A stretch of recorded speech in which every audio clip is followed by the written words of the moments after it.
시청자 여러분 안녕하세요. 책으로 통통의 오수경입니다. 여러분 스포츠 좋아하십니까? 9회 말 투아웃에 끝내기 안타, 종료 바로 직전 터진 짜릿한 역전골. 생각만 해도 기분 좋아지는데요.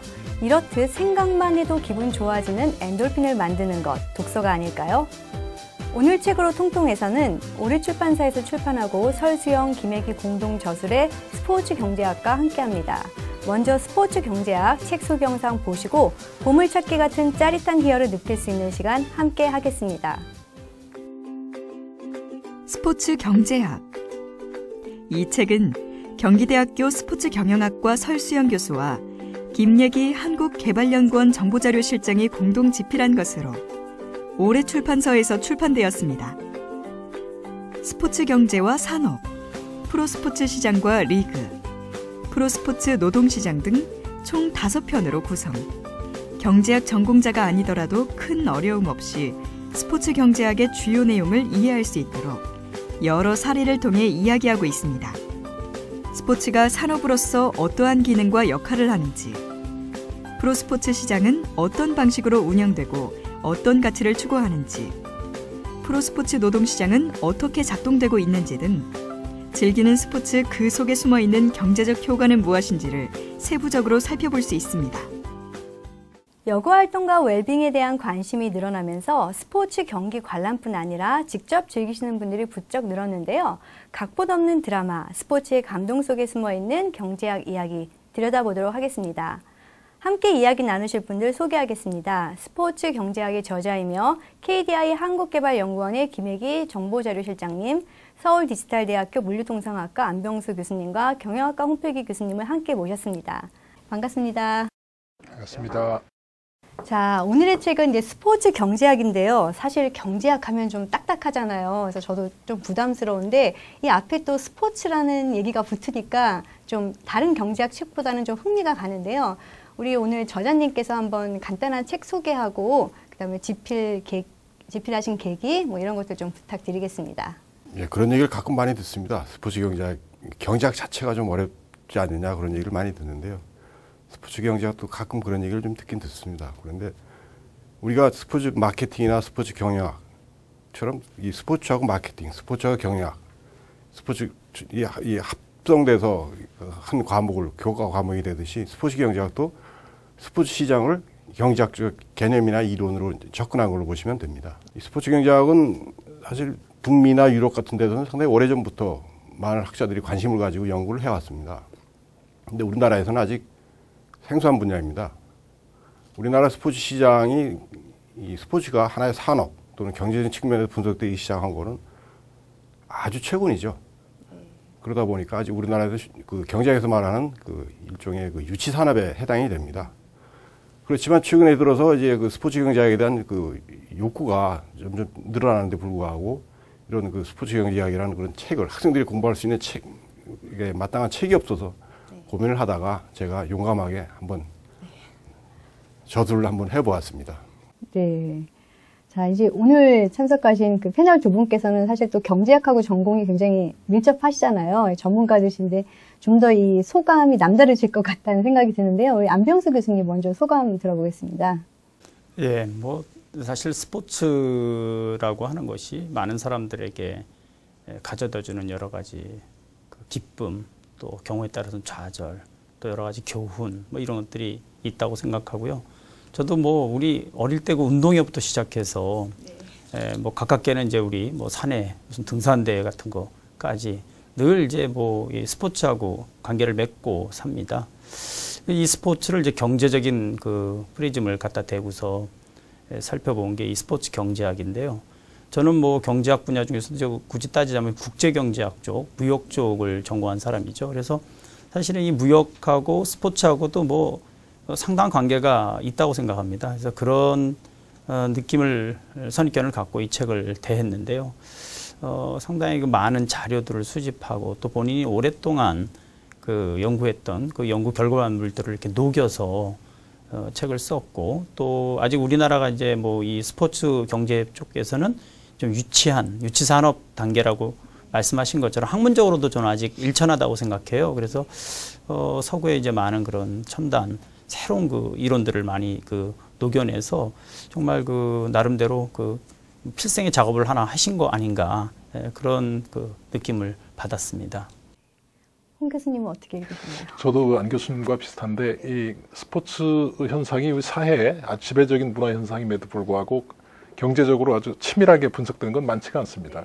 그 이유가 아마도 우리 세대에서는 그 체육 그러면 스포츠 그러면 약간 강제력이 동원된다거나 훈도, 훈련 뭐 그런 느낌이 있어요. 근데 지금 이제 스포츠가 일반화되면서 이게 어릴 때부터 즐기는 그 문화 산업으로 컸는데 그 기성 세대들은 그것을 계속 훈련, 훈도, 체력 단련 뭐 이런 차원에서만 보기 때문에 산업으로 안 봤지만 이 책에서 그 저자께서 그 거대하고 중요한 산업들을 이제 주류경제학 그 틀에서 이 스포츠를 그 기존의 산업과 유사한 맥락에서 설명을 해주셨고 특히 외국의 경우가 이제 프로스포츠 산업이 큰데 그거를 그 사례들을 잘 들어주셔서 아주 체계적으로 스포츠 산업에 대한 것을 이해할 수 있는 아주 흥미로운 그런 책이었다고 생각이 됩니다. 네, 말씀 감사합니다. 자, 아직 역사는 짧기는 하지만 어쨌든 최근에 이 스포츠 시장에 대해서 경제학적으로 이제 관심을 가지게 됐는데 그 배경은 어떨까요? 예, 우선 그 스포츠 경제학이 등장하게 된 배경부터 말씀을 드리겠습니다. 그 1956년 미국의 그 경제학자 로텐베르그라는 학자가요, 그 저널 오브 폴리티컬 이코노미라는 그 논문에 그 야구 선수의 노동 시장에 대해서 그 논문을 쓴 적이 있습니다. 그 주요 내용은 그 당시만 해도 그 MLB 같은 데서 선수가 그 구단에 소속이 되게 되면은 다른 팀으로 이적을 할 수가 없었다 그래요. 그런데 그 당시에 그 분석을 해보고 하면서 선수가 다른 팀으로 자유롭게 이동하고 그 다음에 팀 간의 전력이 엇비슷해야지 이 구단이 그 소비자들이 관심을 많이 가지고 리그가 생존할 수 있다고 이제 주장을 했습니다. 그래서 이 팀 간의 전력 균형, 전력이 엇비슷한 전력 균형이라고 얘기를 하죠. 그래서 아직도 지금도 그 프로스포츠 시장이라 이런 데서는 그 전력 균형을 상당히 강조를 하고 있습니다. 라이벌을 키워도 전력 균형을 만들어서 그 많은 소비자들을 유인하기 위해서 하는 거죠.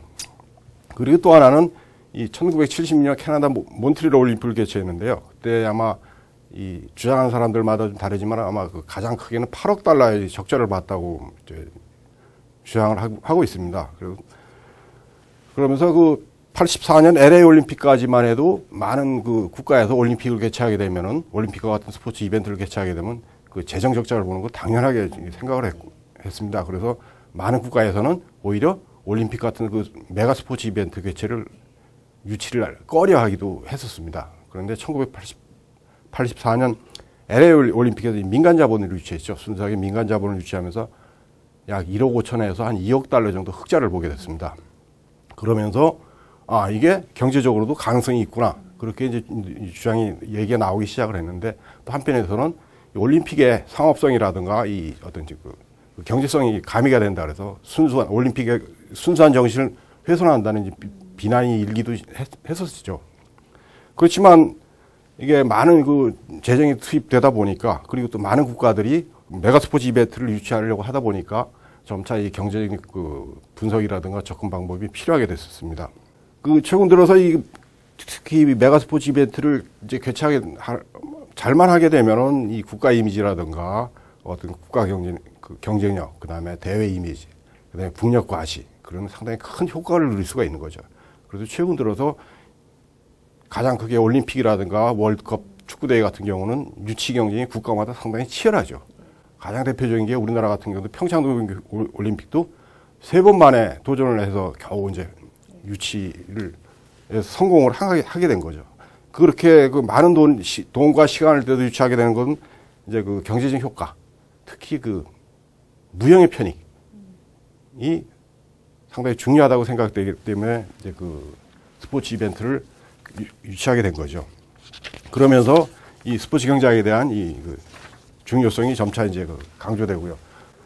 참고로 그 스포츠 경제학은 아까 앞에서도 말씀드렸지만은 사실은 그 1997년에 미국 캘리포니아 대학의 그 칸하고 그 슈맨스키라는 교수가 그 스포츠 경제학이라는 말을 처음 사용했다고 그래요. 그리고 이 스포츠 경제학 학술지는 2000년에 처음으로 이제 나오기 시작을 했습니다. 그래서 우리나라에서는 아직 그게 없고요. 우리나라에서도 스포츠도 하나의 산업으로 보기 시작한 거는 그 DJ 정부, 국민의 정부 시절에 그 스포츠 산업 육성 대책이라는 그걸 하나 이제 발표를 했는데요.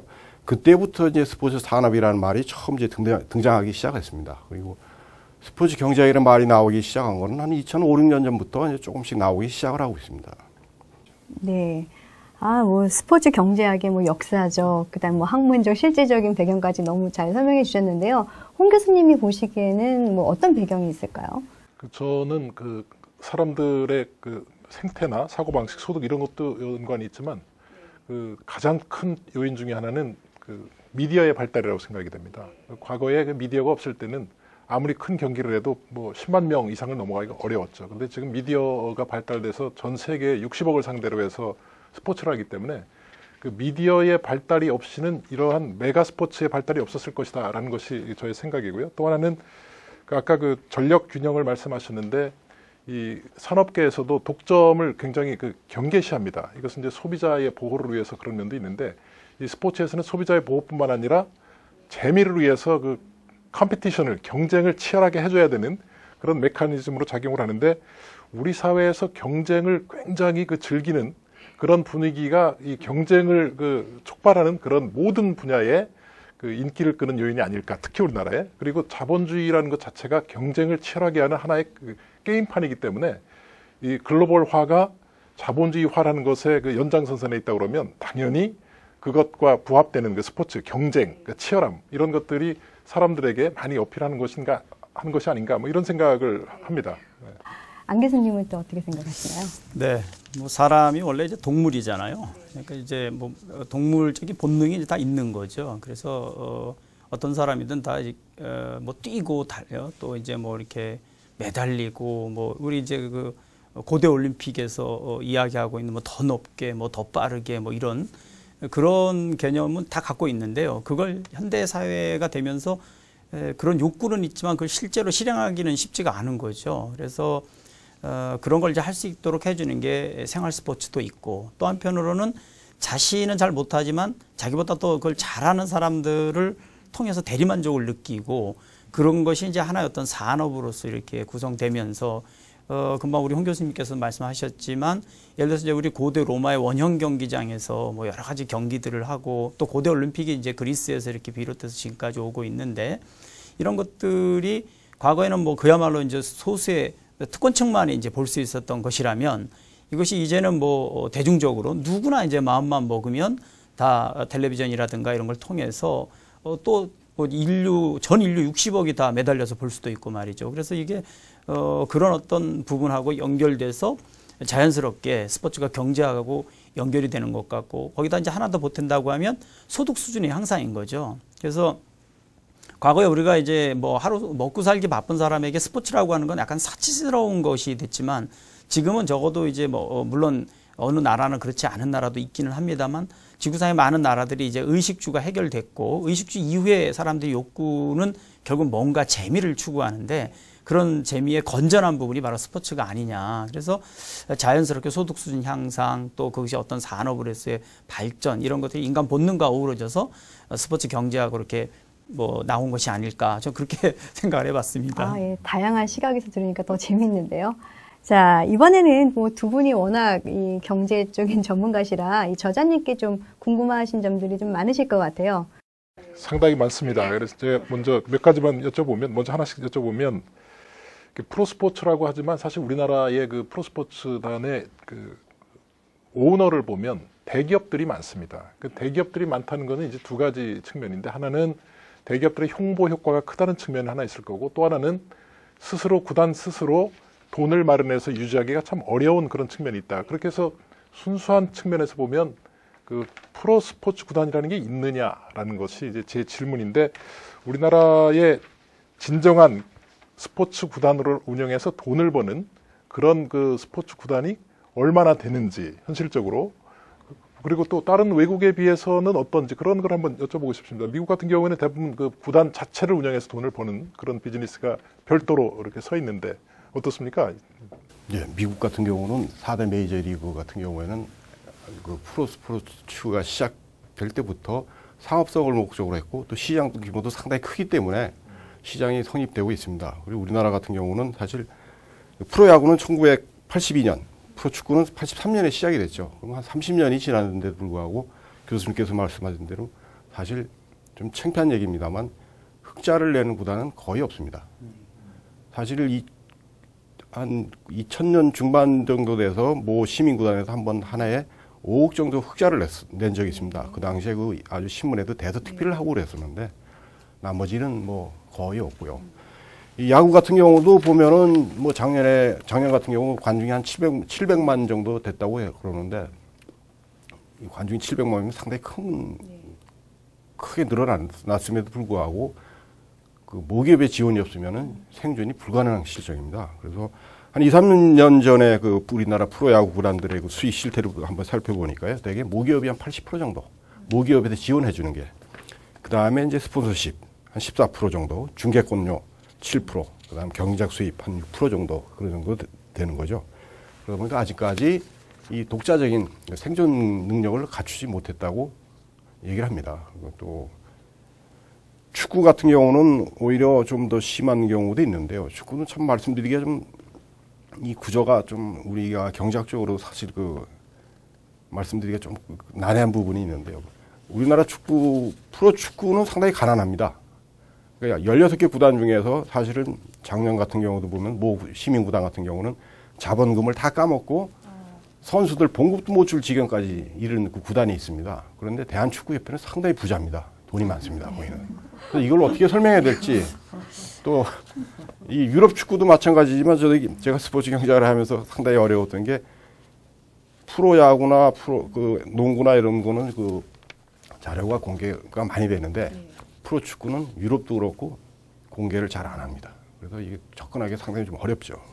그런 면에서 아까 그 질문의 연장선상에서 말씀드리면 뭐 책에도 저작해서 쓰셨습니다만 유럽 같은 데는 이제 강등제 같은 걸 유지를 해서 계속 순환을 시키고 나름대로 이 그 돈을 버는 그 물 자체를 이렇게 바꾸도록 하는 시스템이 있는데 우리나라는 아마 제한적으로는 있지만 근본적으로 돈을 스스로 벌어서 유지 못하는 그 팀이 프로스포츠 팀이라고 할 수 있는 것인지, 그래서 프로스포츠 팀이다라고 하는 것을 보통 어떻게 그 경제학적으로나 그 현장 필드에서 어떻게 정의를 하고 있습니까?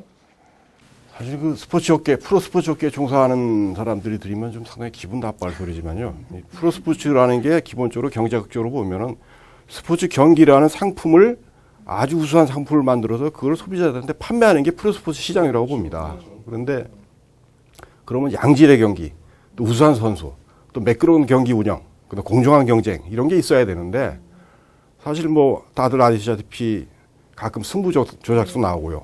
또 심판, 엉터리 심판도 나오고요. 이러다 보니까 이게 좀 경기 질이 좀 떨어지는 경우가 있죠. 그러니까 불량 상품을 우리가 그 소비하는 그런 그런 것에 비유할 수가 있겠네요. 예, 그래서 좀 과거에 비해서는 상당히 많이 질이 좋아졌는데 아직까지 국제적인 이 상품이 되려면 많은 노력을 해야 되지 않나 그렇게 생각을 하고 있습니다. 그렇군요. 네, 고맙습니다. 그 뭐 질문을 좀 이어서 한번 드려보면 이 스포츠 산업하고 관련해서 무역 거래도 굉장히 많은 그 대상이라든가 주체라든가 또 거래 방법이라든가 이런 것과 관련해서 좀 독창성도 있을 것 같고 조금 뭐 고민해 볼 필요가 있지 않느냐. 그래서 물론 이제 저도 뭐 그냥 간단하게 생각하면 아주 제 어릴 때 경험으로 생각하면 제가 고등학교 때 양궁을 잠깐 할 뻔했습니다. 그래서 양궁 한 일주일 했는데 이게 활을 당기면서 활을 올려놓는 그 이 대에 화살을 올려놓는 여러 조그만 뭐 받침대 같은 게 하나 있어요. 그게 플라스틱으로 돼 있는데 제가 볼 때 플라스틱 이렇게 찍어갖고 만들면 100원, 한 10원도 안 할 것 같아요, 정말. 예, 근데 그게 국산이 없고 수입해서 거기다 붙여야 되는데 그때 당시 수천 원이라는 겁니다. 근데 제 고등학교 때 수천 원은 지금 수만 원 정도 하는 거예요. 그냥 플라스틱은 요만한 건데 아무것도 아닌데. 그래서 그거를 일본에서 수입한다고 그때 들었는데요. 야, 이거 만들어서 팔면 돈 벌겠다. 뭐 저는 그런 생각도 했어요. 그래서 지금 이제 그런 유형의 그 스포츠 용품들도 굉장히 국제적으로 많이 교류가 되고 그 외에 여러 가지 이 스포츠와 무역과의 관련도 있을 겁니다. 그래서 이거를 이제 앞에 여쭤봤던 그 국내 유통 또 이제 국제 유통 이런 쪽으로 이렇게 한번 묶어서 한번 좀 설명을 해주시면 고맙겠습니다. 네, 교수님께서 아까 말씀하신 대로 그 중간 그 미디어를 말씀하셨는데요. 그 스포츠하고 미디어하고 결합해서 가장 성공한 게 지금 EPL이죠. 영국 프리미어리그가 네. 사실 EPL이 결성되기 전만 해도 많은 구단들이 적자를 많이 봤습니다. 그래서 처음에 가서 방송사에 가서 중계 방송을 하겠다고 그랬더니까 그 구단에서 반대를 했답니다. 왜 반대를 했느냐?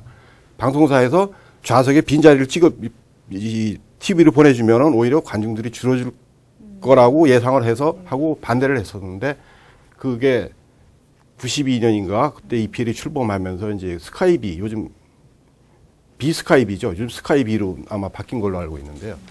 그게 이제 그 방송사가 그 축구를 중계 방송하면서 EPL이 지금 세계에서 가장 많은 그 시청자를 가진 그런 그 축구 경기로 이제 등장하게 됐죠. 근데 우리나라 같은 경우도 보면은 뭐 이건 여담입니다만 만약에 관중이 많다면 방송사도 분명히 따라올 겁니다. 방송사도 중계를 하고 그 경기에 따라서 이 방송 중계를 하게 되는데 비인기 종목 같은 경우에는 이건 사실 좀 말씀드리긴 뭐합니다만 오히려 방송 출연하기 위해서 돈을 지불해야 되는 뭐 그런 현상도 나타난다고 합니다. 그래서 사실인지 진짜인지 저는 잘 모르겠습니다. 들어온 거고요. 또 하나는 이제 그 교수님 말씀하신 그 아까 그 양궁 같은 경우는 그 옛날에는 그랬습니다. 근데 지금 그 스포츠 용품 장비라고 그래가지고요.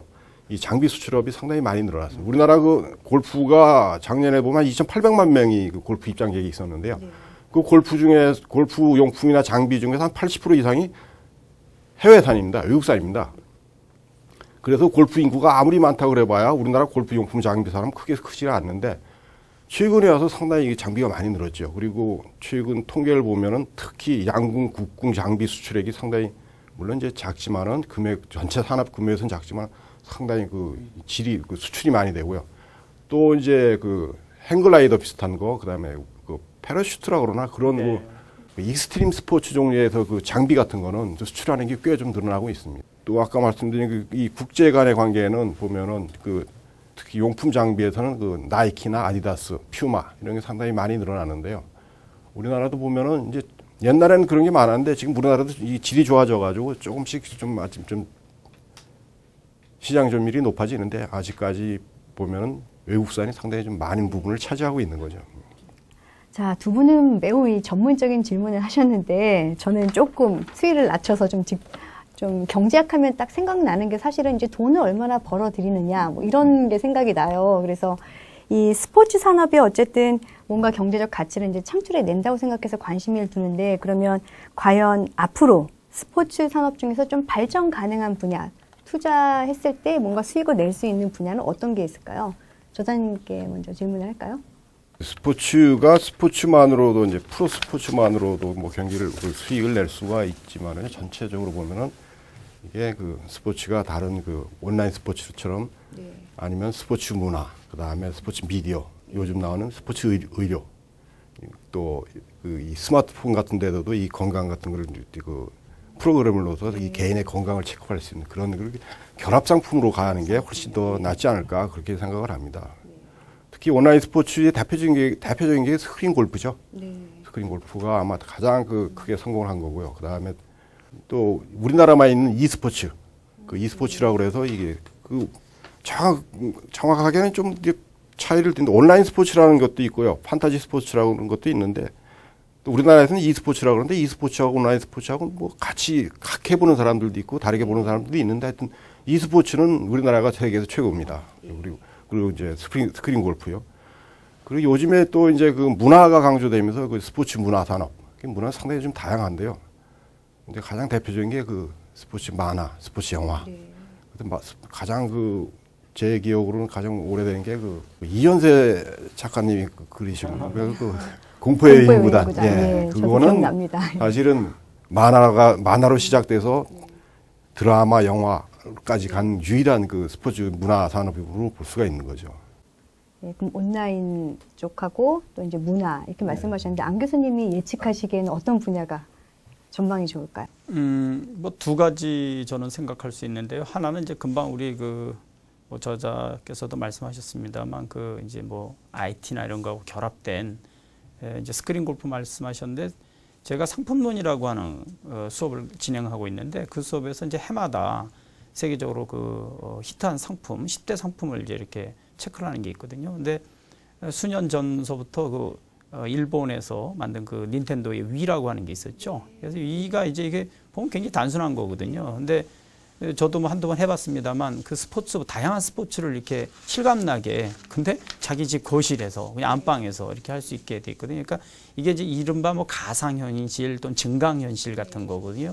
이게 이제 우리가 이제 웨어러블 어떤 그 기기들이 더 많이 이제 나타나고 이게 또 이제 다른 사람과 어떤 그 결합해서 하게 되면 심지어 단체 스포츠도 가능할지 몰라요. 아직까지 그런 건 예를 들어서 못하고 있지만 1대1 이런 것만 하지만 예를 들어서 몇 명이 뭘 하나 이렇게 쓰고 뭐 손을 조금 움직이면 뭐 농구를 할 수 있다든가 뭐 축구를 할 수 있다든가 이런 것도 가능할지 모릅니다. 그래서 이런 가상 증강 현실을 이용한 어떤 이제 스포츠의 체험 또 실제 현실에서 그렇게 하게 되면 굉장히 위험한데 가상으로는 안전하게 할 수 있기도 예를 들면 등산이라든가 뭐 이런 것들을 그 장비를 이용해서 한다든가 이런 것도 뭐 가능하지 않겠냐. 그래서 이런 것들이 이제 앞으로 그 유망하다라는 생각을 해보고 또 하나는 이제 소득 수준의 향상에 비추어서 사람들이 자연스럽게 접하게 되는 것들이 있습니다. 그래서 한때 이제 우리나라가 수영이 그런 어떤 고급 스포츠의 대명사였던 적이 있고요.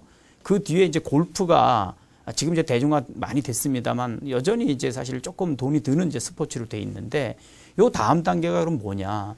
많은 사람들이 이제 지목하기를 승마하고 요트로 보고 있습니다. 그래서 이제 뭐 마리나에 이제 드디어 개인 요트를 하나씩 갖다 놓고 있기 시작하고 이제 뭐 말 한번 타본 경험 없는 사람이 없는 이런 이제 조금씩 그런 걸로 가는 거죠. 그래서 아직 우리나라에서는 뭐 말을 키워서 돈을 벌고 뭐 말과 관련된 여러 가지 산업 이게 거의 없거든요. 그래서 그 뭐 마사회에서 조금 하고 있기는 하지만 그 거의 뭐 이제 그 사행성에 가까운 그런 부분이 있어서 아직 이게 스포츠다 산업이다 이런 걸로 연결되는 게 사람들 인식에 조금 아직 미치지 못하고 있어요. 근데 이제 더 소득이 올라가고 건전한 어떤 그런 오락으로 또 스포츠로 이게 이제 접근하게 되면 말이 뭐 살 빼는데도 그렇게 좋고 몸매 관리에도 그렇게 좋답니다. 그래서 뭐 앞으로 이제 이런 말 산업 또 이제 요트 이런 것들도 가지 않겠느냐 이런 생각을 좀 해보고 있습니다. 점점 더 고급화되겠는데요. 네, 저하고는 좀 거리가 있어요. 네. 말을 키워서 돈을 못 번다고 그러시는데 말을 해서 돈은 산업은 계속 하고 있어요. 그런 산업들이 이제 그 톡쇼 같은 건데 사실 그 톡쇼가 지금은 그 일부 미디어가 그 장악을 하기 때문에 마치 그 공식적인 자리에서 이슈를 놓고 얘기하는 것처럼 연예인들이 무슨 뭐 예능 프로그램이라고 하나요? 그런 걸 해가지고 이 사람들을 끌어모으고 돈을 버는 것으로 돼 있는데 앞으로 제 생각에는 고령화가 되면 지금은 신체적인 건강을 자꾸 생각하지만 치매 같은 것이 이제 사회의 일반적인 그리고 개인적인 차원뿐만 아니라 사회적인 그 차원에서도 굉장히 그 심각한 문제가 될 거라고 생각이 됩니다. 그래서 그 마인드 게임이라고 그러죠. 바둑이나 지금 뭐 온라인 그 게임도 마찬가지고 그런 게임들이 굉장히 커질 텐데 그런 것들은 자기 혼자 하는 것이 아니라 지금은 원투원으로 하지 않습니까? 바둑도 이것이 집단적으로 하는 그래서 그 치매 예방도 하고 사회성도 키우는 그런 산업이 굉장히 커지지 않을까 그런 생각이 들어서 이제 제가 이제 그 앞으로 그 노인 경로당에 가면 이제 게임을 할 줄 아는 사람과 그렇지 못한 사람 예? 그런 사람으로 구분이 돼서 지금은 뭐 바둑이나 이런 걸로 구분이 됩니다. 그런 세상이 되면 그 분야의 산업도 굉장히 큰 사회적으로 중요한 그런 산업이 되지 않을까 예측을 하고 있습니다. 또 고령화 사회 연결해서 또 새로운 분야가 또 나올 것 같네요. 자, 시청자 여러분들도 잘 귀 기울여 들으셔서 한번 투자를 해보시면 좋지 않을까 싶습니다. 자, 또 스포츠 얘기하면은 이 억대 연봉을 받는 선수들이 항상 이제 또 등장을 하는데요. 또 한국에 특히 뭐 미국의 그 메이저리그에 진출한 여러 선수들이 있는데 그 선수들과 함께 우리가 얘기를 듣는 게 이제 그런 억대 연봉을 끌어내는 스포츠 에이전트에 대한 얘기를 듣게 돼요. 특히 얼마 전에 그 추신수 선수가 방송에 나와서 에이전트에게 그 받은 연봉의 5%를 떼준다 그래서 막 사람들이 굉장히 많은 소득을 낸다. 스포츠 스타보다 더 많은 연봉을 받겠다라는 얘기도 하고 그랬는데 이 스포츠 에이전트라는 것이 뭐 구체적으로 어떤 일을 하는지 그것도 좀 궁금한데요. 에이전트라는 게 그 미국 MLB에서 1970년대부터 이게 그 구단에서 그 FA 제도라고 그래서 선수들이 일정 기간을 그 한 팀에서 경기를 하게 되면 자유 선수로 이동을 할 수가 있죠. 다른 팀으로. 그러면서 그 FA 제도가 도입되면서 이제 그 에이전트가 활기를 띠기 시작을 했습니다. 그래서 에이전트는 이제 종목별로 약간씩 다르지만 주로 MLB 같은 경우에서 보면 그 선수에 대한 임금 협상, 그다음에 선수가 다른 그 이적할 때 이적 비용 같은 것도 협상을 하고요. 또 자산 관리, 그다음에 TV 출연 관리, 뭐 그다음에 카운슬링, 그다음에 선수의 그 어떤 그 뭐죠? 소송이라든가 대행, 선수를 대행해서 뭐 일을 하고, 또 가끔 TV에 나오는 거 보면 뭐 연예인들도 그 에이전트라고 그러는지, 연예인들은 뭐라 그러는지 잘 기억이 안 나는데, 그 대신 뭐 연예인이 사고를 치고 그 에이전트가 대신 사고 그 쳤다고 이제 대신하는 그런 경우가 가끔 있습니다. 에이전트는 개별 선수의 대리인 역할을 한다고 볼 수가 있는 거죠. 근데 이제 특히 MLB 같은 경우는 그 야구 선수의 그 개인 선수 개인에 대한 그 대리인 역할을 말하지, 이거 단체 교섭, 노조에서 단체 교섭에는 들어갈 수가 없습니다. 그리고 또 하나는 이게 아까도 말씀드렸지만 그 사회자들께서도 이제 종목마다 그 이 커미션이 좀 틀립니다. 비용이. 그래서 작게는 뭐 2%, 많게는 뭐 5%까지 이렇게 이제 주고 있는데요. 그러다 보니까 이게 그 선수들이 구단을 자주 이적을 하는 구단 그 선수들이 나오기도 합니다. 실제로 몇 년 전에 우리나라에도 그런 선수 한 명이 있었었죠. 너무 자주 구단을 자주 옮겼죠. 결국 뭐 그 더 좋은 조건을 제시하니까 옮긴다고 그러는데, 그 옮기면서 그 과정에서는 에이전트가 아마 상당히 많은 돈을 이제 받지 않았느냐, 그런 비난도 있고요. 또 하나 이 피파 같은 경우는 그 약간 좀 다른데요. 이 에이전트 역할을 그 처음에는 피파에서 제안을 했습니다. 그러다가 1980년에 들어가지고 이태리나 영국 같은 데서 이 동부 유럽 못 사는 국가들을, 그 공산주의 국가에 있던 선수들을 이태리나 그 영국으로 데리고 올라 그러다 보니까 상당히 법률적인 문제가 이제 걸리니까 그 에이전트를 이제 사용을 하기 시작을 한 거죠. 하게 된 거죠. 그런데 지금 이제 여담입니다만, 이게 그 특히 프랑스나 네덜란드 이런 데 보면은 그 가짜 에이전트들이 거의 한 뭐 많게는 80% 정도 된다고 이제 그런 얘기가 나옵니다. 그래서 상당히 그 우리나라 같은 경우도 그렇고, 가끔 보면은 외국으로 유럽으로 진출하다가 뭐 사기당한 선수들이 가끔 나오는 이유가 그 가짜 에이전트, 자격증이 없는 에이전트들한테 사기를 당하는 경우가 상당히 많은 거죠. 그게 이제 그 첩보 영화에 보면 에이전트 그러면 자기의 목적으로 위해서 움직이는 게 아니라 남의 목적으로 위해서 움직이는 대리인, 즉 첩보 기관이면 나의 사익을 위해서, 내 이익을 위해서 움직이는 게 아니라 그 기관의 이익을 위해서 정보도 빼돌리고 하는 대리인을 총칭하는 것 같은데, 이 스포츠나 연예인에서도 스포츠 그 플레이어나 연예인의 그 이해를 위해서 움직이는 게 아니라, 지금 말씀하시는 게 이제 자기의 그 수수료를 많이 받으려고 이리저리 스포츠인이나 연예인을 돌리는 뭐 그런 현상을 그 말씀하신 거군요. 네. 그리고 또 한 가지 이제 말씀드리면, 그 대개 유현진 선수도 갈 때 뭐 395인가 받았다고 그래가지고 언론에 대서특필하고 그랬는데요. 그게 대개 유현진 선수가 그렇게 받게 된 거는 이제 LA 다저스에서 유현진 선수의 경기 능력을 판단했을 거고요. 또 하나는 에이전트 협상 능력이 아마 들어갔을 겁니다. 그래서 스캇 플러스였나요?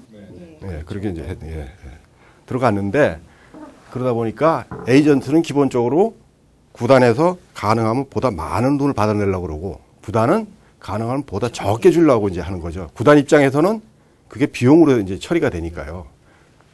또 한 가지 재밌는 거는 대개 그래서 그 에이전트 말만 듣고 많은 돈을 지불하고 선수를 데리고 왔는데, 이 선수가 와서 부상이라든가 그 같은 팀에서 적응을 못 해가지고 경기력이 현저히 뚝 떨어지는 경우가 있습니다. 그래서 그걸 가지고 이제 우리가 그 먹튀 선수라고 이제 먹고 튀는 선수라고 먹튀 자본이라는 얘기도 있죠. 네. 네. 안 교수님은 뭐 스포츠 에이전트에 대해서? 글쎄요, 뭐 에이전트라고 하는 게 이 무역 거래에서도 에이전트가 있어요. 이제 에이전트가 그 무역 거래를 중개해주면서 그 이제 양쪽에서 뭐 조금씩 돈을 받죠. 이제 스포츠 에이전트도 마찬가지인 거죠. 이게 스포츠 선수를 하나의 이제 상품으로 놓고, 그 상품을 필요로 하는 그 구매자 측과 그 상품은 자기 스스로 팔려고 하는 그 판매자인 스포츠 플레이어들을 이제 중간에서 이렇게 매개해 주고, 거기에 대한 뭐 에이전트 이제 피를 받는, 그게 이제 똑같이 에이전트가 되는 건데요. 에이전트의 역량 플러스 뭐 어떻게 되면 이제 곱하기 또 이제 그 스포츠 선수 자체에 대한 그 역량, 이거하고 그다음에 이제 얼마나 그 수요가 이제 크냐, 이런 거에 이제 함수에 의해서 결국은 그 선수의 몸값이 이제 결정이 나지 않겠냐. 뭐 이제 뭐 다 아실 만한 얘기지만 이제 그렇게 우리가 정의해 볼 수 있고, 그래서 사실은 운도 좀 따라야 된다고 생각합니다. 그러니까 예를 들면 이제 유현진이라고 하는 선수, 추신수라고 하는 우리나라 선수가 미국에 진출해서 이제 많은 돈을 받을 때에는 그 경기 그 선수를 사려고 하는 그 구단도 여러 가지 요소를 보는 거죠. 자기가 갖고 있는 그 자금의 크기, 또 그 선수를 데려옴으로 해서 자기 팬층을 더 늘릴 수 있거나 경기력을 향상할 수 있거나 또는 돈을 더 많이 벌 수 있거나 이런 걸 보고 이제 하는 거라고 봅니다. 그래서 에이전트의 역할은 어떻게 보면 굉장히 작다고 볼 수도 있고 또 경우에 따라서 굉장히 크다고 볼 수 있는데 그 지렛대 역할을 하는 거 정도로 보면 되지 않겠냐. 그렇게 생각합니다. 네, 알겠습니다. 스포츠 경제학과 함께 읽으면 좋은 책, 어떤 책들이 있는지 소개 영상 보시고 재미난 이야기 계속하도록 하겠습니다. 안녕하세요. 책으로 통통 함께 읽으면 좋을 책 코너의 이봄입니다. 오늘 여러분이 함께하는 책은 스포츠 경제학인데요. 이 책과 함께 읽으면 좋을 책에는 어떤 것들이 있는지 함께 살펴보시겠습니다. 첫 번째 책은 스포츠 팬을 잡아라입니다. 열렬한 스포츠 팬이자 마케팅 전문가인 저자가 복잡한 스포츠 시장에 맞는 브랜드 전략을 제시하는 책입니다. 이 책은 다양한 사례를 통해 스포츠 소비자의 마음을 사로잡을 수 있는 효과적인 스포츠 브랜드 형성 방안을 제시합니다. 두 번째 책은 괴짜 야구 경제학입니다. 프로야구를 둘러싼 다양한 현상을 경제학적인 도구로 분석해보는 책입니다. 기록 중심으로 야구를 해석하고자 했던 빌 제임스의 통계학에서 영향을 받은 저자는 130년이 넘는 메이저리그의 다양한 통계학 기록들을 자료 삼아 자신의 궁금증을 하나씩 분석하며 그동안 보지 못했던 이면의 야구 세계를 소개합니다. 마지막으로 세 번째 책은 운동화 전쟁입니다. 세계적인 스포츠용품 회사인 아디다스와 푸마, 나이키의 창업과 몰락, 재기의 성공 신화와 비하인드 스토리를 담은 책입니다. 세계적인 기업들의 신제품 개발 경쟁, 브랜딩, 마케팅, 기업 인수전 등이 흥미진진한 이야기로 펼쳐집니다. 어떠셨나요? 오늘 제가 말씀드린 세 권의 책을 함께 읽어보신다면 스포츠 경제학을 보다 쉽고 재밌게 읽을 수 있으실 것입니다. 그럼 다음 시간에 뵙겠습니다. 네, 말씀을 듣다 보니 이 세 분은 직접 이 스포츠를 얼마나 좋아하시는지 이런 부분도 궁금한데요. 사실 저는 경기 관람하는 건 굉장히 좋아하거든요. 그래서 한 달에 한 2번 이상은 경기장에 가는 것 같은데요. 뭐 직접 관람을 좋아하시는지 아니면 스포츠를 하시는 걸 좋아하시는지 또 혹시 경기장에 가셔서도 뭐 경제적으로 뭐 분석을 하신다든가 뭐 이런 걸 하시는 건 아닌지도 궁금한데요. 저자님은 어떠세요? 예, 저도 젊었을 때는 좀 하다가요. 네, 사실은 직접 하시고요. 중학교까지 뭐 이것저것 선수를 했는데 집안에서 워낙 반대가 심해서 그 당시에 운동하면 배고프다 그래서 이제 안 했고요. 그다음에 스포츠 경쟁을 하면서 또 이 경기장을 가끔 갑니다. 가서 이제 주로 보는 거는 특히 그 프로야구나 프로축구 같은 경우에는 보면은 가서 관중석을 가장 먼저 보죠. 네. 관중이 얼마나 찾느냐. 그리고 역시. 또 그 직원들이 얼마나 서비스를 제대로 하느냐 못하냐. 그래서 이거는 제가 좀 고쳐야 되는데 가끔 좀 눈에 거슬리면 뚫어다 뭐라고 그럽니다. 그러면 이제 그 직원들이 좀 반발하기도 하는데 사실 그 서비스 정신이 좀 많이 좀 고쳐야 되지 않을까. 네. 네. 안 교수님은 경기장 아까 안 가신다고 그러셨죠? 네, 뭐 저는 제가 하는 거는 좋아하는데요. 그러니까 중학교, 고등학교 때까지 기계체조를 했었어요. 그래서 이제 뭐 철봉에 많이 매달리고 팽봉 뭐 매달려 있고 많이 그랬죠. 그러다가 그 뒤에 마라톤을 조금 또 했어요. 그래서 마라톤 풀코스도 몇 번 뛰고 그리고 나서는 이제 등산에 빠져가지고 또 이제 뭐 지리산 종준이 뭐 이렇게 종주산행하는 것도 맛들여서 하다가 어느 순간 조금 이제 그 뭐 타는 거에 또 빠져갖고 한동안은 그 우리 오토바이, 바이크도 좀 타고요. 뭐 자전거. 그래서 지금은 이제 결국 그런 다양한 스포츠를 하다가 지금 마지막에 남은 거는 지금 이제 등산밖에 안 남은 것 같아요. 그래서 아마 사람들마다 자신의 어떤 그 나이나 또 건강 상태 또 어떤 신체 조건 이런 거에 따라서 또 이제 약간 좀 서글프지만 경제적 조건 이것까지 이제 같이 곁들여서 좋아하는 스포츠가 하나쯤 있을 거라고 생각합니다. 그리고 이제 보는 것은 하는 것만 못한 것 같아요. 제가 생각할 때는. 그래서 백문이 불여 일견이면 듣는 것보다 이제 보는 게 좀 낫다는데 저는 백견이 불여 일행이다. 그렇게 생각합니다. 그래서 100번 보는 것보다 내가 한번 하는 게 낫다.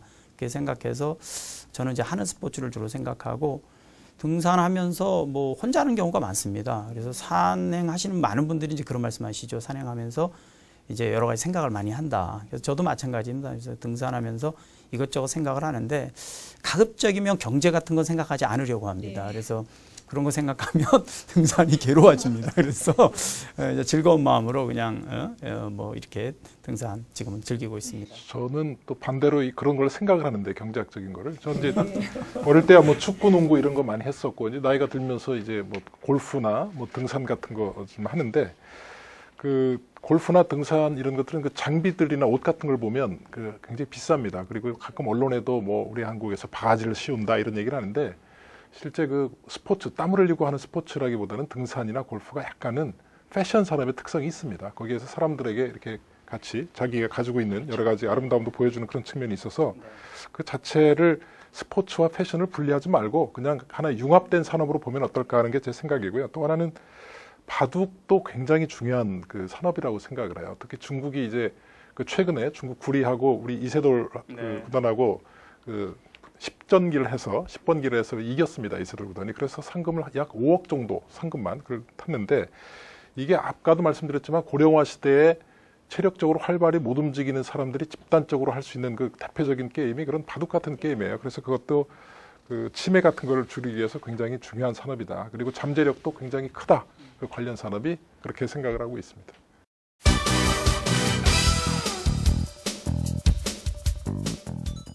자, 이번 시간은 책과 관련된 이슈들을 생각해보는 찬반 토론 시간입니다. 자, 오늘 주제는요, 일명 뭐 초대형 스포츠 이벤트, 뭐 메가 스포츠 이벤트 뭐 이렇게 불리는데, 뭐 월드컵이나 올림픽, 이제 한국도 개최한 역사가 있는데요. 이런 것을 개최하는 것이 국가 경제에 이제 뭐 큰 이득이 된다라는 의견도 있고, 또 반대로 비용 대비 별로 효과가 없다. 그래서 뭐 최근에는 사실 올해 그 F1 코리아 그랑프리 같은 경우에는 그렇게 시설을 많이 비용을 들여서 마련을 했지만 결국 개최를 못하는 그런 일도 있었거든요. 그래서 여러분들의 의견은 어떤지 궁금해서 찬반 토론 시간을 마련했습니다. 자, 메가 스포츠 이벤트 유치에 찬성 반대 카드를 들어주시면 됩니다. 네, 준비되셨죠? 이거 꼭 들어야 네. 돼요. 자, 하나, 둘, 셋.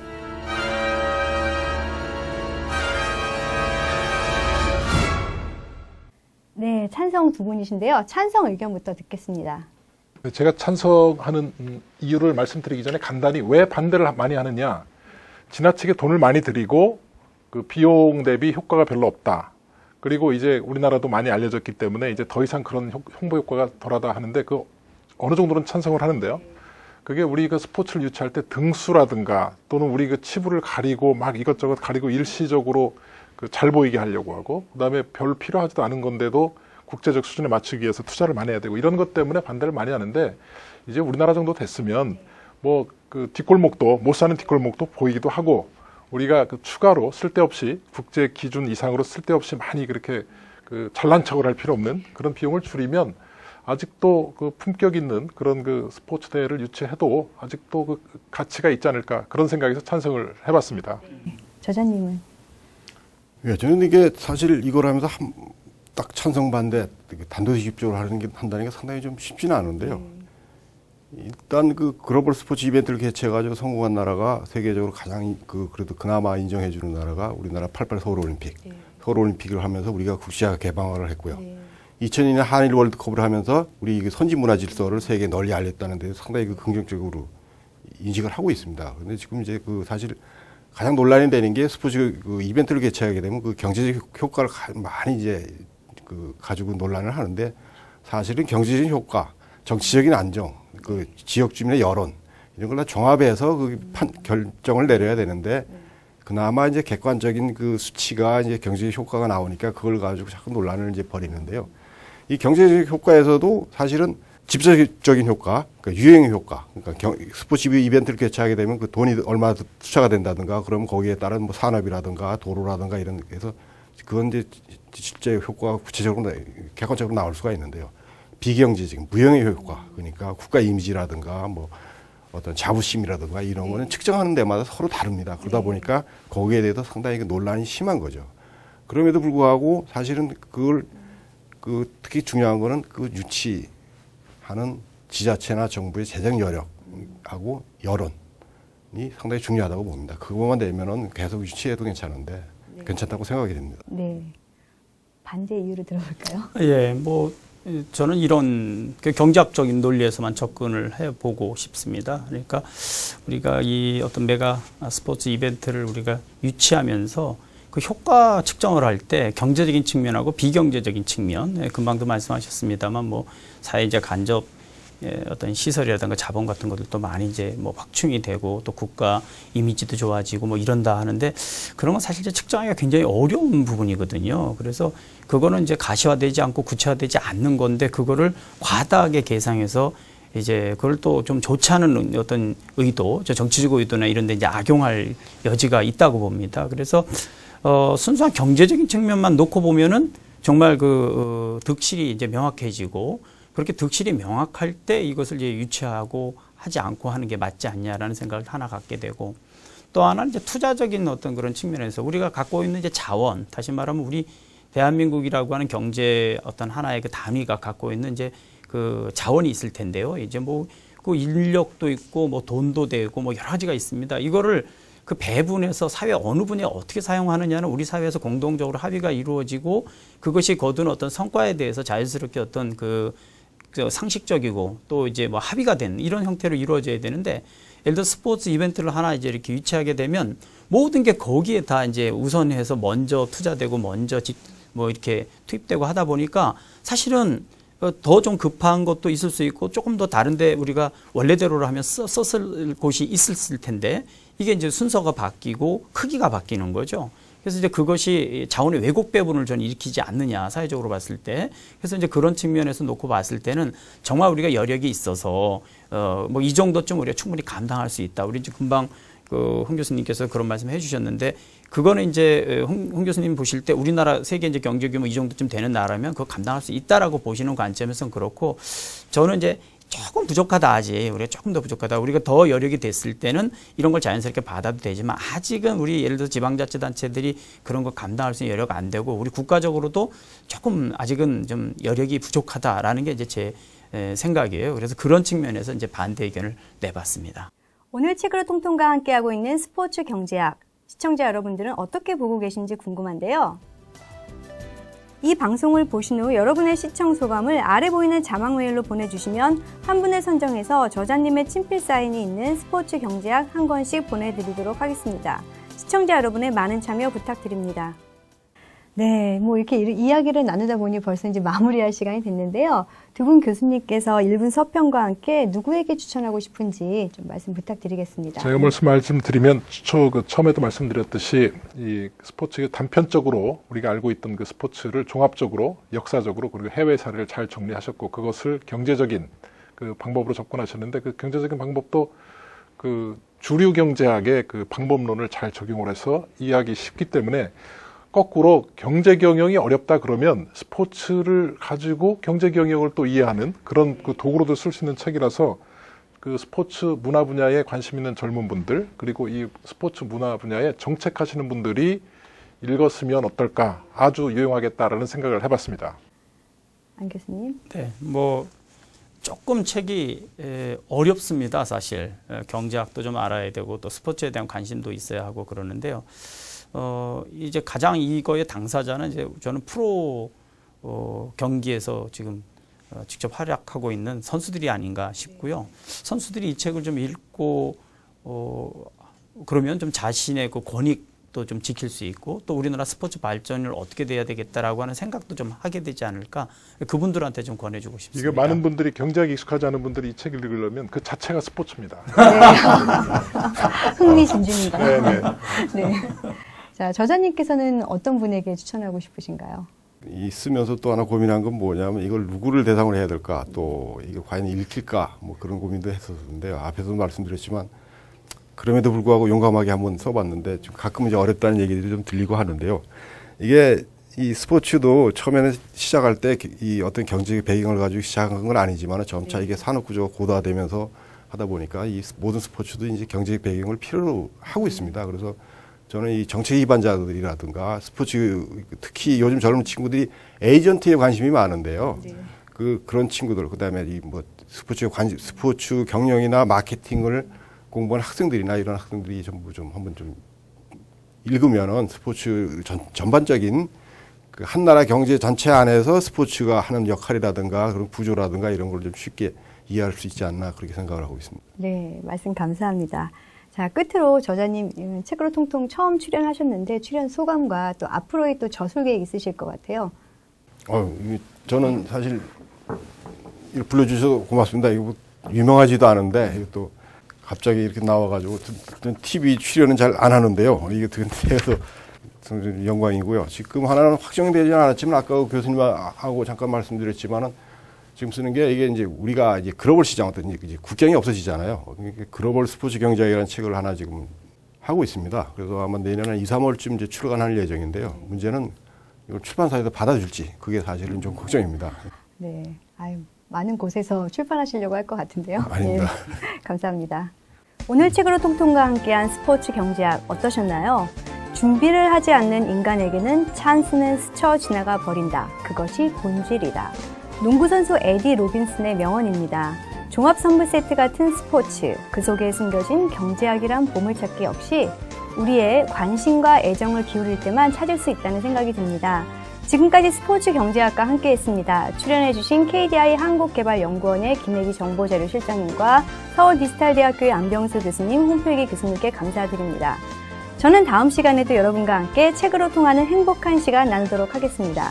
시청해주셔서 고맙습니다.